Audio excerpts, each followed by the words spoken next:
할렐루야. 오늘도 주님이 우리의 기도 가운데 은혜 충만하게 부어주실 줄로 믿습니다. 여러분, 요즘 나라가 많이 어렵습니다. 혼란스럽습니다. 오늘 우리가 기도할 때 주님께서 우리 민족을 긍휼히 여겨주시고 이 나라에 은혜를 주실 줄로 믿습니다. 자, 우리는 누구에게나 사명이 있습니다. 오늘 저는 사명에 대해서 이야기를 하려고 합니다. 보통 누구에게나 세 가지 사명이 있습니다. 첫째, 무엇을 전하는 사명? 복음을 전하는 사명이 여기 한 분도 빠짐없이 다 주어진 사명입니다. 자, 두 번째 무엇입니까? 교회를 섬기는 사명을 하나님이 우리에게 주셨습니다. 교회는 예수님의 몸이라고 했습니다. 우리가 몸을 잘 세워가야 되겠죠. 그래서 2025년에는 혹시 섬김의 자리에 계시다가 쉬고 계신 분들 계시다면 적극적으로 섬김의 자리에 들어오시기 바랍니다. 자, 세 번째는 뭐가 있습니까? 삶의 자리에서 주어진 특별한 사명이 개개인마다 다른 사명이 있습니다. 어떤 분들은 가정에서 부모의 사명이 있습니다. 학생들은 공부하는 사명이 있습니다. 또 학생들은 학교를 복음화시키는, 기도로 학교를 변화시키는 사명이 있습니다. 우리 직장인들은 직장을 복음으로 변화시키는, 영적인 분위기를 변화시키는 사명이 직장인들에게 있습니다. 또 여러 가지 하나님이 주신 개개인의 사명이 여러분 한 분 한 분에게 있습니다. 우리가 이 사명 잘 감당한다면 주님 영광 받으시고 우리의 삶의 놀라운 복으로 갚아주실 줄로 믿습니다. 특별히 우리 부모님들은 자녀들을 바라보실 때에 우리 자녀들이 좋은 대학에 가고 또 좋은 직장에 가고 좋은 결혼을 하고 이것보다 중요한 것이 무엇대로 사는 것입니까? 사명대로 사는 것입니다. 아무리 좋은 직장, 좋은 결혼하더라도 사명대로 살지 않으면 잘못 가고 있는 것입니다. 우리는 우리 가족들을 위해 기도할 때에 무엇 따라 살도록 사명대로, 사명 따라 살도록 기도해야 하는 것입니다. 자, 오늘 특별히 사명자, 우리 모두가 주님의 사명자입니다. 여기 계신 우리 피택자분들도 교회의 중요한 사명자입니다. 자, 사명자는 어떤 사람인가? 세 가지를 보겠습니다. 첫째, 따라해 보겠습니다. 사명에 최고의 가치를 두고 사는 사람입니다. 아멘. 무엇에? 사명에 최고의 가치를 두고 살아갑니다. 천국에 가면 당황스러운 사람들이 있습니다. 그 사람들은 누구냐면요, 하나님, 제가 열심히 살았는데, 정말 최선을 다해 살아왔는데 저의 상급은 왜 이렇게 없습니까? 왜 이렇게 초라합니까? 도대체 이게 뭡니까? 주님이 대답하십니다. 너는 네 마음대로 살았지 사명대로 살지 않았다. 세상에서 가장 안타까운 인생이 될 것입니다. 열심히 살았는데 사명 따라 살지 않으면 결국 천국의 상급이 거의 없다고 봐도 되겠습니다. 우리는 사명대로 살기를 힘써야 됩니다. 주님의 사명이 무엇인지를 늘 생각하고 고민해야 합니다. 세상은 말합니다. 원하는 대로 살라고 합니다. 꿈을 이루라고 합니다. 생각대로 살라고 합니다. 네가 원하는 것을 성취하라고 합니다. 그러나 우리는 그것이 중요한 것이 아니고 무엇대로? 사명대로 살아야 되는 것입니다. 다시 한번 따라해 보겠습니다. 사명대로 살아야 합니다. 아멘. 여러분, 천국에서 별과 같이 빛나는 사람들이 있는데 이 땅에서 사명에 최고의 가치를 두고 살아간 사람들, 그 사람들은 천국에서 가장 빛나는 사람들이 될 것입니다. 대표적인 사람, 사도 바울이 그랬습니다. 사도 바울은 그가 사는 날 동안 오직 사명을 위해서 생명 걸고 달려갔습니다. 사명이 전부였습니다. 사명의 최고의 가치를 두고 살았습니다. 하나님이 처음에 주신 사명은 해외 선교였습니다. 국내 선교는 베드로 사도가 전문이었고 해외 선교는 누가 전문이었습니까? 사도 바울이 전문이었습니다. 하나님이 주신 사명을 따라서 유럽 전역을 다니면서 복음을 전했습니다. 그런데 하루는 하나님께서 이러한 사명을 주시는 겁니다. 너 예루살렘으로 가서 동족들에게 복음을 전해라. 근데 이 예루살렘에는 사도 바울을 죽이려고 칼을 계속 갈고 있는 사람들이 수십 명이라고 했습니다. 이 사람들은 금식하면서 기다리고 있어요. 하나님, 제가 바울을 죽이게 해주세요. 무서운 사람들이에요. 금식하면서 바울 죽이려고 기다리는 사람들이 예루살렘 성에 수십 명이 주둔하고 있습니다. 그런데 그 예루살렘으로 하나님이 가라고 그 사명을 주실 때에 웬만한 사람 같으면 멈칫하게 되고, 하나님 거기는 좀 그럴 수밖에 없는데, 사도 바울은 바로 아멘하고 순종하고 모든 건 내려놓고 예루살렘으로 출발을 하는 겁니다. 생명 걸고 가는 거예요. 그랬더니 에베소 장로님들이 다 찾아온 거예요. 그리고 제발 가지 마세요. 가면 죽습니다. 안 됩니다. 무조건 죽습니다. 이렇게 죽으면 안 됩니다. 이때 사도 바울이 아주 유명한 말씀을 남겼습니다. 우리 사도행전 20장 24절 같이 읽겠습니다. 시작. 내가 달려가는 길과 복음을 증언하는 일을 마치려 하면은 나의 생명조차 조금도 귀한 것으로 여기지 아니하노라. 아멘. 자, 띄워주시고요. 내가 달려갈 길과 주 예수께 받은 무엇? 사명. 그 사명이 무엇입니까? 하나님의 은혜의 복음을 증언하는 일을 마치려 하면은 나의 무엇조차 생명조차 조금도 귀한 것으로 여기지 아니하노라. 하나님, 저는 생명보다 무엇이 귀합니다? 사명이 귀합니다. 그래서 저는 가겠습니다. 여러분, 저는 갈 겁니다. 말리지 마세요. 이랬더니 에베소 장로님들이 가지 말라고 막 울면서 붙잡습니다. 그때 바울이 이렇게 다시 한 번 더 이야기를 합니다. 자, 사도행전 20장 37, 38절에 보면 자, 이런 장면이 나옵니다. 다 크게 울며 바울의 목을 안고 입을 맞추고 다시 그 얼굴을 보지 못하리라 한 말로, 우리 다시 보지 못할 수도 있습니다. 그 말로 말미암아 더욱 근심하고 배에까지 그를 전송하니라. 바울을 배에 태워주면서도 다 눈물을 흘리면서 바울을 그렇게 보냈습니다. 바울은 배를 타고 예루살렘으로 죽음을 각오하고 사명을 따라 가고 있습니다. 자, 두 번째 사명자는 누구인가 따라해 보겠습니다. 누가 뭐라 해도 예수님만 보이는 사람입니다. 아멘. 여러분의 모든 삶 속에 예수님이 가장 먼저 보이실 수 있기를 바랍니다.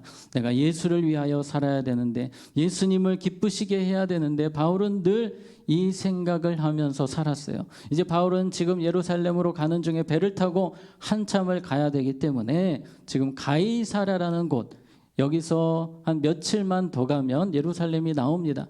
이 가이사랴라는 곳에 잠시 머물게 되었어요. 자, 여기서 머물고 있는데 이 가이사랴에 빌립 집사님이라는 분이 계셨거든요.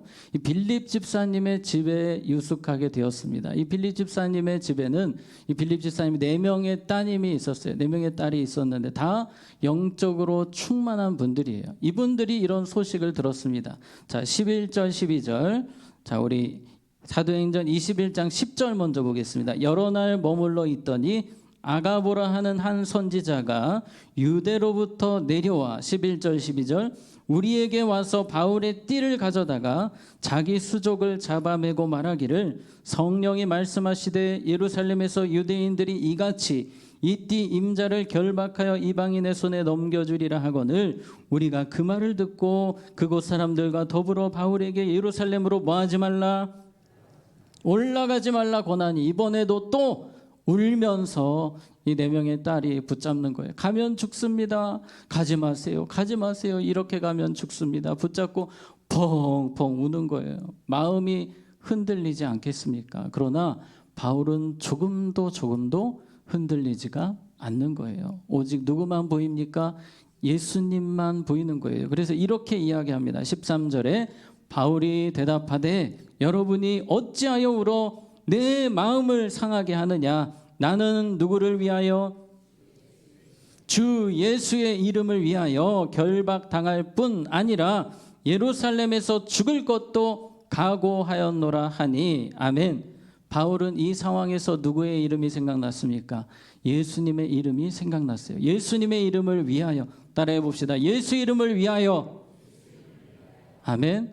우리 계속해서 이 문장을 떠올려야 됩니다. 예수 이름을 위하여, 예수 이름을 위하여. 때로 여러분의 사명을 흔드는 사람들이 나타납니다. 지금 바울 같은 사람도 몇 차례 이런 사건이 있었어요. 사명을 흔드는 사람들이 계속해서 찾아오는 거예요. 그럴 때마다 바울도 마음이 아픈 겁니다. 그러나 예수 이름을 위하여라는 문장을 떠올리면서 다시 사명의 길을 가는 겁니다.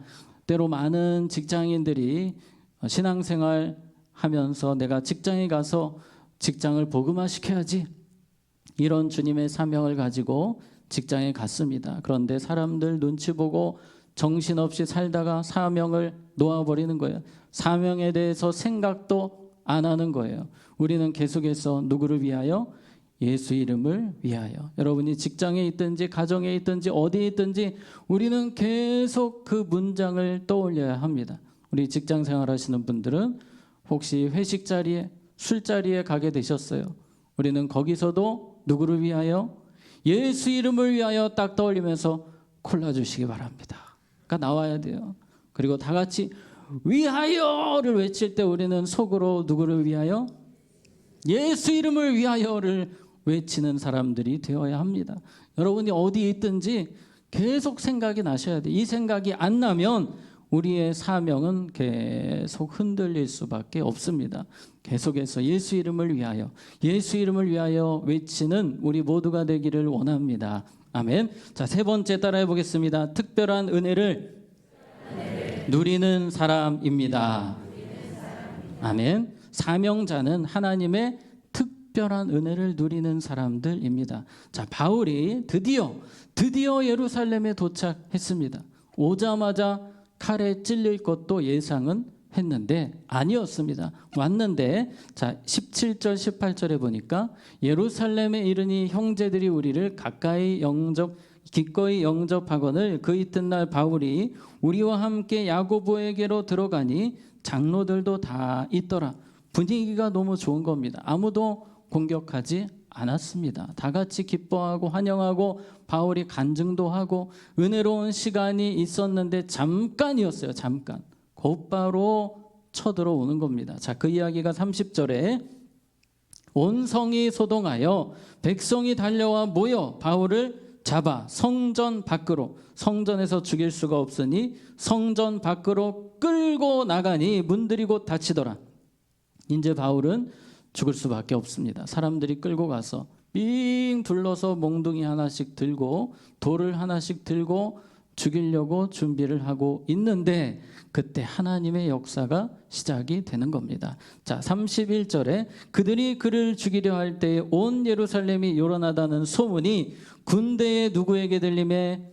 천부장에게 들림에 하나님이 들리게 하셨습니다. 천부장은 이 지역을 지켜야 되는, 소란이 없도록 평화롭도록 지켜야 되는 사람이 아닙니까?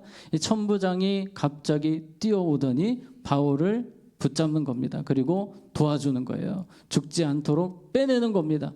원래 바울은 로마 시민권자이기 때문에 당연히 보호를 받아야 되지만 지금 상황은 천부장이 로마 시민권자인지 몰라요.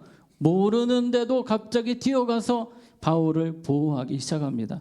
이 천부장이 달려오면 백부장 10명이 같이 또 뛰어옵니다. 백부장은 100명을 다스리는 사람들 아닙니까? 그 대단한 사람들이 다 바울 주변을 둘러싸게 된 거예요. 하나님이 은혜를 주셔서 죽을 수밖에 없는 상황이었지만, 죽음을 각오했었지만 주님이 안전하게 지켜주신 줄로 믿습니다.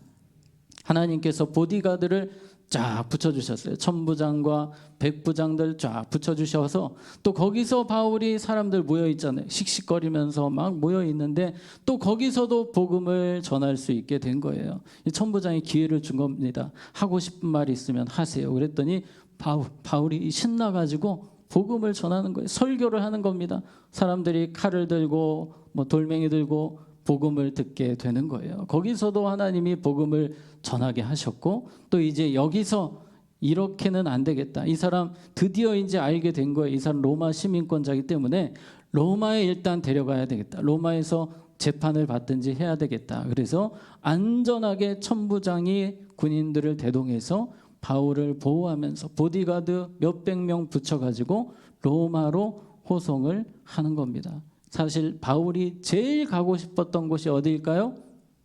로마입니다. 로마에서 복음 전하는 것이 소원이었는데 하나님께서 예루살렘에서도 복음 전하게 해주시고 또 안전하게 보디가드의 도움을 받아서 로마에서도 복음 전할 수 있게 해주셨어요. 여러분, 이것이 사명자의 인생인 줄로 믿습니다. 사명을 따라 살아가다 보면 하나님이 어려움 면하게 하시고 특별한 보호하심으로 우리의 삶을 지켜주시는 것입니다. 따라해 보겠습니다. 사명자가 죽고 사는 것은 하나님의 손에 있습니다. 아멘. 한 가지 이야기로 말씀을 마치려고 합니다. 데이빗 리빙스턴이라는 분 혹시 여러분 들어보셨습니까? 아프리카 선교의 아버지로 유명하신 분입니다. 아무도 아프리카에 가지 않으실 때에 하나님의 사명을 가지고 아프리카에 선교하러 가셨어요. 얼마나 힘든 시간이셨겠습니까? 아프리카 전역을 다니시면서 아프리카 대륙을 다 다니셨다고 합니다. 그렇게 무려 30년 동안 복음을 전하셨어요. 처음에 11년 동안은 한 명도 돌아오지 않았대요. 그런데 하나님께서 12년째부터 아프리카가 복음화될 수 있도록 역사하기 시작하셨습니다. 하루는 그런 일이 있었다고 합니다. 복음을 전하러 한 아프리카 부족 마을에 가고 계시는데 사자가 달려들어가지고 사자에게 막 몸이 찢기고 여기저기 물리고 겨우 죽다 살아나셨습니다. 그런데 아프리카 의료 환경이 좋습니까? 너무 열악한 그 상황 속에서 사람들이 다 이야기했습니다. 이제 저분이 순교하시는구나. 사자에게 물려서 저렇게 돌아가시는구나 할 때에 아주 유명한 말씀을 남기셨습니다. 자, 바로 이 말씀인데요. 우리 한번 같이 읽어보겠습니다. 시작. 사명자는 그 사명을 이루기까지 죽지 않는다. 아멘. 이 사실을 믿었습니다. 하나님이 다시 살려주셨어요. 그래서 건강을 회복하셔서 또 계속해서 30년 될 때까지 안전하게 건강하게 사명을 감당하셨다고 합니다. 우리 사명자들은요, 하나님이 멈추게 하시는 때가 있어요. 사명이 다할 때입니다. 그러나 그 전까지는 하나님이 끝까지 우리를 보호하시고 일으켜 주시고 축복해 주실 줄로 믿습니다. 그러므로 오늘 여러분, 이 사명자는 사명에 죽고 사는 사람이다. 사명자는 이 땅을 사는 동안 사명이 최고라는 사실을 기억하시고 우리는 항상 예수 이름을 위하여 따라해 봅시다. 예수 이름을 위하여 그렇게 외치면서 끝까지 사명 잘 감당하고 사명의 길을 온전히 가시는 우리 모두가 되기를 주님의 이름으로 축복합니다. 자, 기도하겠습니다. 하나님 아버지, 오늘 우리가 들었던 이 말씀처럼 사명자의 인생을 주님이 끝까지 책임지신다는 이 사실을 붙들고 우리에게 주신 사명, 가정에서 사명, 교회에서의 사명, 직장에서의 사명, 우리에게 주신 그 사명들 온전히 감당하여 주님께 영광 돌리며 주님께 칭찬받는 우리 모두가 되게 하여 주시옵소서. 예수님의 이름으로 기도하옵나이다. 아멘. 이 시간 우리 함께 주님 다시 오실 때까지 이 찬양으로 고백할 때에 하나님, 주님 다시 오실 때까지 사명 온전히 감당하기 원합니다.